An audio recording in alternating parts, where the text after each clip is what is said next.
Pasukan Pertahanan Israel atau IDF dilaporkan sengaja membunuh sandera yang ditawan Hamas di jalur Gaza. Bahkan beredar rekaman suara detik-detik sebelum 3 sandera Israel tewas ditembak tentara Zionis.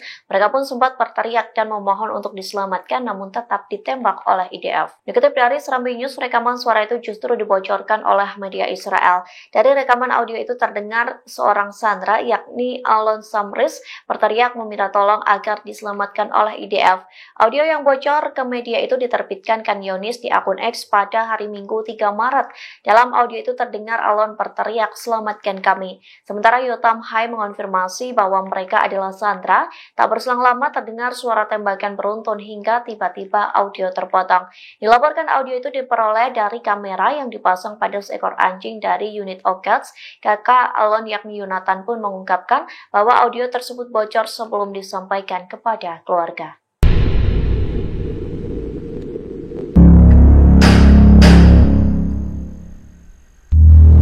Pejuang Palestina kembali memasang jebakan maut untuk pasukan pertahanan Israel atau IDF, bahkan belasan calon komandan IDF berhasil masuk jebakan tersebut hingga tertimbun hidup-hidup.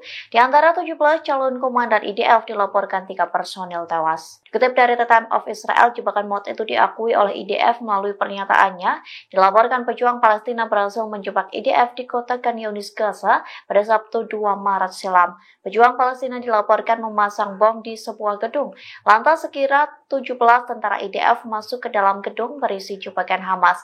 Tak berselang lama, pejuang Palestina meledakkan bangunan tersebut hingga 17 tentara IDF yang juga merupakan calon komandan militer Israel tertimbun hidup-hidup. Di antara itu, 3 personil tewas dan 14 lainnya mengalami luka serius akibat ledakan alat peledak. Juru bicara militer Israel Daniel Hagari mengakui pertempuran di Khan Younis berjalan sulit bagi tentara IDF. Oleh sebab itu pihaknya sedang menyelidiki jebakan maut Hamas pada Sabtu 2 Maret silam.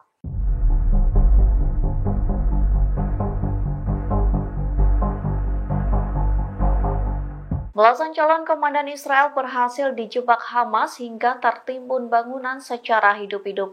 Menanggapi hal tersebut, Jenderal Pasukan Cadangan Israel Isaac Brig mengaku kewalahan menghadapi militan Palestina. Bahkan ia mengatakan tentara Israel berperang tanpa perencanaan. Dikutip dari Pars Today, hal tersebut disampaikan Brig pada Minggu 3 Maret. Ia membongkar aib Israel yang tidak pernah melakukan perencanaan atau skenario sebelum perang. Brig mengatakan jika hal tersebut terus dilakukan maka Israel tidak akan bisa mengalahkan Hamas.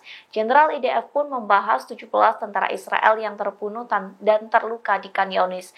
Menurut Brig, pasukan Israel sudah sepenuhnya runtuh dan akan mengalami kekalahan jika diteruskan perang lawan Hamas. Diketahui sebelumnya pejuang Palestina berhasil menjebak IDF di kota Khan Younis, Gaza pada Sabtu 2 Maret silam. Pejuang Palestina dilaporkan memasang bom di sebuah gedung. Lantas kira 17 tentara IDF masuk ke dalam gedung berisi jebakan Hamas. Tak berselang lama, pejuang Palestina meledakkan bangunan tersebut hingga 17 tentara IDF yang juga merupakan calon komandan militer Israel tertimbun hidup-hidup. Di antara itu, 3 personil tewas dan 14 lainnya mengalami luka serius akibat ledakan alat peledak. Download Tribun X sekarang, menghadirkan lokal menjadi Indonesia.